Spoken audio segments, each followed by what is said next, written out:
Pernah kepikiran nggak sih gimana rasanya kalau ada mesin yang beneran bisa mikir atau bahkan berkreasi gitu? Kita kan sering lihat ide ini di film-film ya, kadang jadi teman baik, kadang jadi musuh. Tapi kalau di dunia nyata, kita ini udah sampai mana sih sebenarnya? Selamat datang kembali di pembahasan mendalam kita. Nah, kali ini kita mau coba nyelam ke dunia yang, wah, penuh teka-teki, kreativitas buatan. Sumber utama kita kali ini adalah sebuah analisis yang cukup dalam ya, khususnya kita fokus di bab 7 yang ngebahas topik ini, kreativitas buatan. Jadi misi kita nih ya, mencoba ngerti kenapa sih menurut argumen di bab ini, usaha kita bikin kecerdasan buatan yang selevel manusia, Artificial General Intelligence atau AGI, itu kok kayaknya jalan di tempat. Dan yang menarik nih, hambatannya tuh katanya bukan soal kurang canggihnya komputer kita, tapi justru ada di masalah filosofis yang lebih dasar. Tentang apa sih berpikir itu? Apa itu berkreasi? Oke deh, mari kita bongkar bareng-bareng. Kita mulai dari mana nih enaknya? Mungkin dari usaha-usaha awal dulu kali ya? Tentu, itu titik awal yang bagus. Biar paham tantangan sekarang, kita perlu lihat ke belakang sedikit. Salah satu contoh paling terkenal mungkin Anda pernah dengar, program ELIZA, yang dibuat Joseph Weizenbaum di MIT tahun 60-an.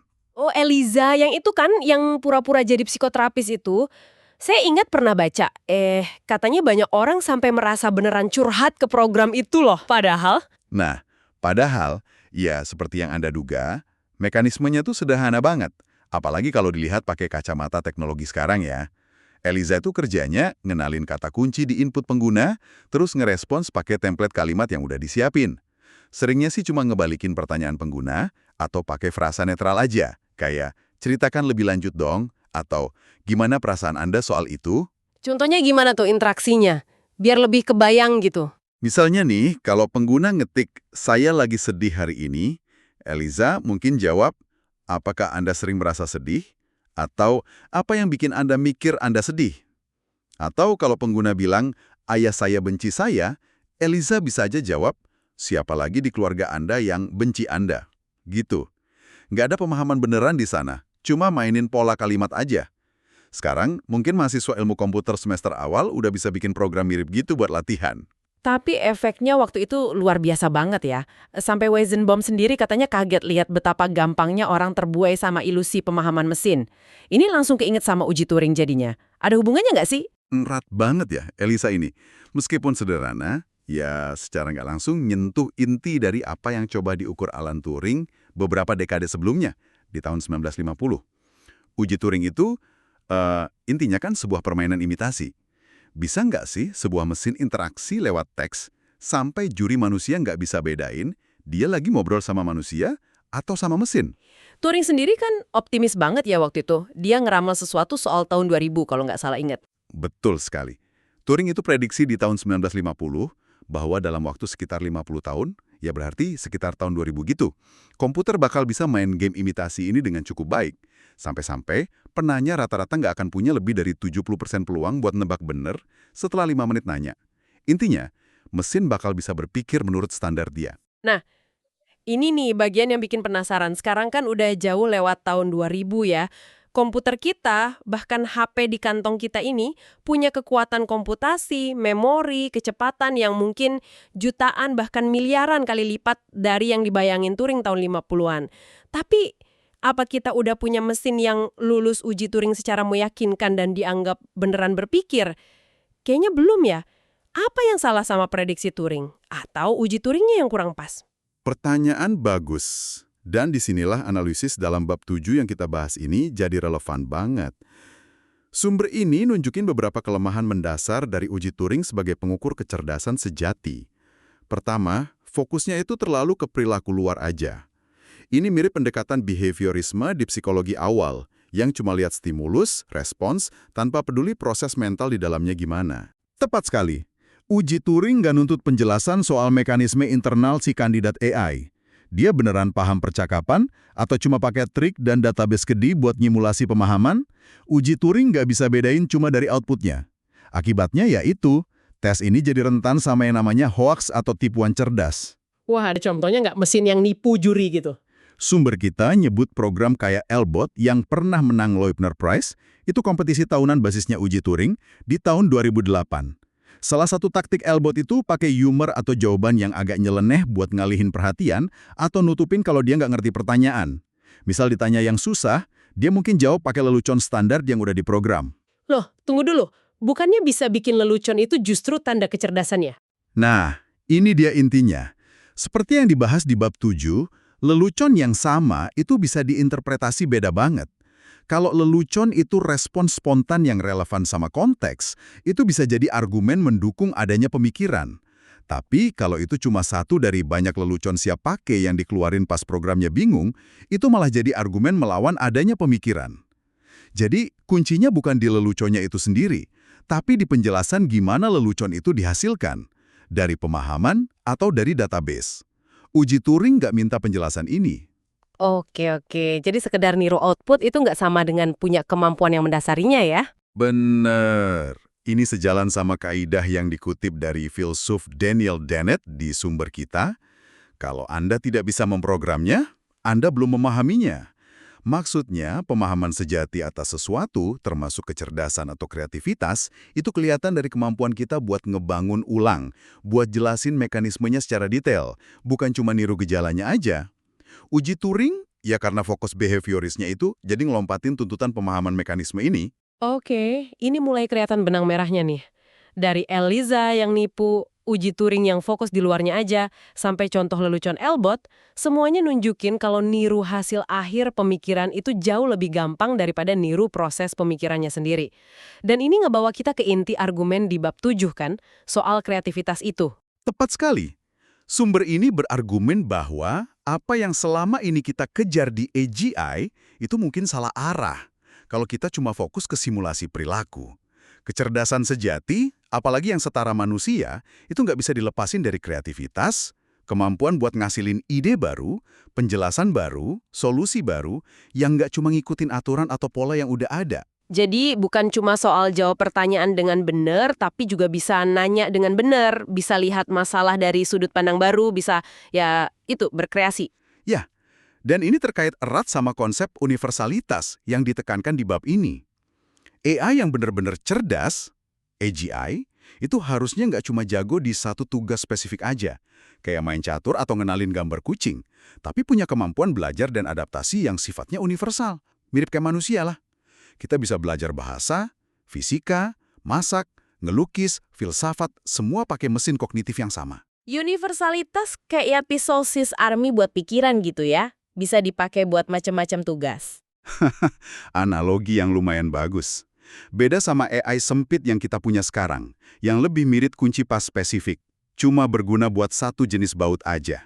Sumber ini bahkan lebih jauh lagi berspekulasi kalau setiap AI sejati itu kemungkinan besar adalah apa yang disebutnya person, sebuah entitas yang mampu jadi penjelas universal dan konstruktor universal. Artinya, dia nggak cuma proses informasi, tapi juga mampu nyiptain penjelasan baru tentang dunia, dan pakai penjelasan itu buat bangun solusi atau ide baru.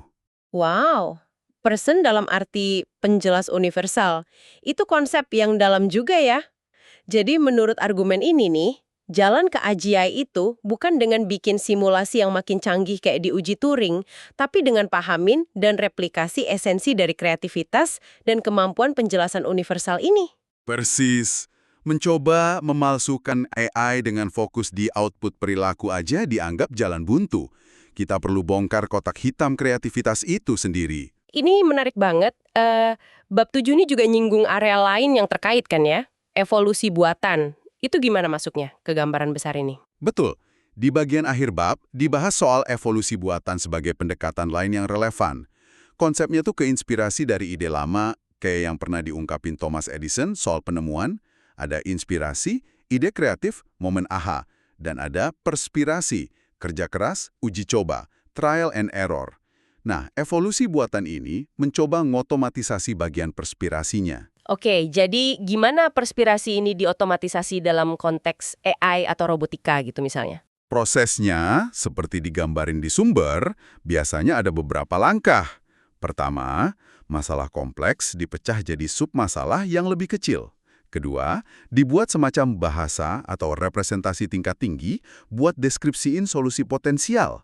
Contohnya, buat ngerancang robot yang bisa jalan, bahasanya mungkin isinya parameter desain kaki, algoritma keseimbangan, pola langkah, dan semacamnya. Terus, bagian perspirasinya di mana dong? Nah, disinilah algoritma evolusioner masuk. Komputer bakal ngasilin banyak variasi solusi potensial secara acak. Misalnya berbagai desain kaki atau pola langkah. Lalu komputer akan nyimulasiin atau nguji kinerja masing-masing variasi secara otomatis. Misalnya, seberapa jauh robot bisa jalan sebelum jatuh dalam simulasi. Solusi yang kinerjanya paling bagus bakal dipilih dan dikawinkan atau dimutasi buat ngasilin generasi solusi berikutnya. Proses ini diulang terus, ribuan atau jutaan kali, niru seleksi alam dalam skala waktu yang dipercepat. Nah, inilah perspirasi yang dilakukan komputer. Kedengarannya kayak cara yang ampuh ya buat nemuin solusi optimal tanpa kita harus tahu persis solusinya di awal. Tapi, apa ini udah termasuk inspirasi atau kreativitas sejati menurut standar bab 7 tadi? Nah, disinilah kaitannya kembali ke masalah fundamental yang sama. Menurut ringkasan di bab ini, meskipun evolusi buatan bisa ngasilin solusi yang kompleks dan kadang ngejutin, kita mungkin belum benar-benar capai evolusi buatan dalam arti sesungguhnya. Kenapa? Karena kita belum sepenuhnya paham universalitas dari sistem yang jadi inspirasinya, yaitu replikasi DNA dan evolusi biologis. Kita bisa niru mekanismenya sampai batas tertentu. Tapi esensi, gimana sistem itu sendiri bisa ngasilin kompleksitas dan adaptasi yang begitu luas, masih jadi misteri. Wah, jadi ini paralel sama masalah AGI ya. Kita bisa bikin program yang niru beberapa aspek kreativitas atau pemecahan masalah, kayak evolusi buatan yang otomatisasi perspirasi. Tapi kita belum nyentuh inti dari inspirasi atau universalitas kognitif itu sendiri. Tepat sekali. Kita bisa bikin program yang nulis musik gaya Bach, tapi kita belum tahu cara bikin program yang memutuskan buat nyiptain gaya musik baru seperti Bach. Kita bisa otomatisasi trial and error, tapi belum bisa otomatisasi momen pencerahan yang ngelahirin ide orisinal. Keduanya, baik AGI maupun evolusi buatan yang sesungguhnya, menurut argumen dalam bab 7 ini, ya kebentur di dinding pemahaman yang sama. Kita belum ngerti cara kerja kreativitas dan universalitas. Oke, mari kita coba tarik simpulan dari semua ini ya. Setelah ngebahas ELIZA, keterbatasan uji Turing, pentingnya penjelasan internal, konsep universalitas, bahkan evolusi buatan. Apa nih benang merah terkuat yang bisa kita ambil dari bab 7 soal kreativitas buatan ini? Jadi, artinya apa semua ini? Benang merah terkuatnya, dan ini mungkin kesimpulan yang paling menantang ya dari analisis ini, adalah bahwa hambatan terbesar dalam mencapai Artificial General Intelligence, AGI, saat ini tuh bukan bersifat teknis atau komputasional. Kita punya hardware yang luar biasa kuat, jauh melampaui mimpi terliar Alan Turing dulu. Masalahnya, menurut argumen ini, justru bersifat filosofis. Filosofis? Maksudnya gimana tuh? Maksudnya, kita mandek bukan karena kita kurang chip yang lebih cepat atau memori yang lebih gede, tapi karena kita belum punya pemahaman filosofis yang cukup baik tentang apa itu kreativitas, apa itu penjelasan, dan gimana pikiran manusia ngasilin ide-ide baru yang original. Intinya, kita belum bisa merekayasa sesuatu yang kita sendiri belum paham sepenuhnya di level fundamental. Itu perspektif yang ngebalikin keadaan banget ya. Biasanya kita dengar tantangan AI itu soal data gede, algoritma kompleks, kekuatan prosesor. Tapi ini bilang, masalahnya ada di pemahaman kita soal konsep dasarnya. Persis. Dan implikasinya cukup radikal loh. Sumber ini bahkan nyaranin bahwa begitu kita berhasil mecahin teka-teki filosofis soal kreativitas ini, begitu kita benar-benar ngerti gimana kreativitas bekerja, maka langkah buat memprogramnya ke mesin mungkin nggak akan sesulit yang dibayangin banyak orang sekarang. Tantangan utamanya itu di pemahaman konseptual, bukan di implementasi teknis semata. Jadi fokus riset mungkin perlu sedikit geser ya. Nggak cuma ngejar performa benchmark yang lebih tinggi, tapi juga balik ke pertanyaan-pertanyaan dasar soal pikiran, pengetahuan, dan kreasi. Ya, itulah inti argumen yang coba disampaikan dalam bab 7 ini.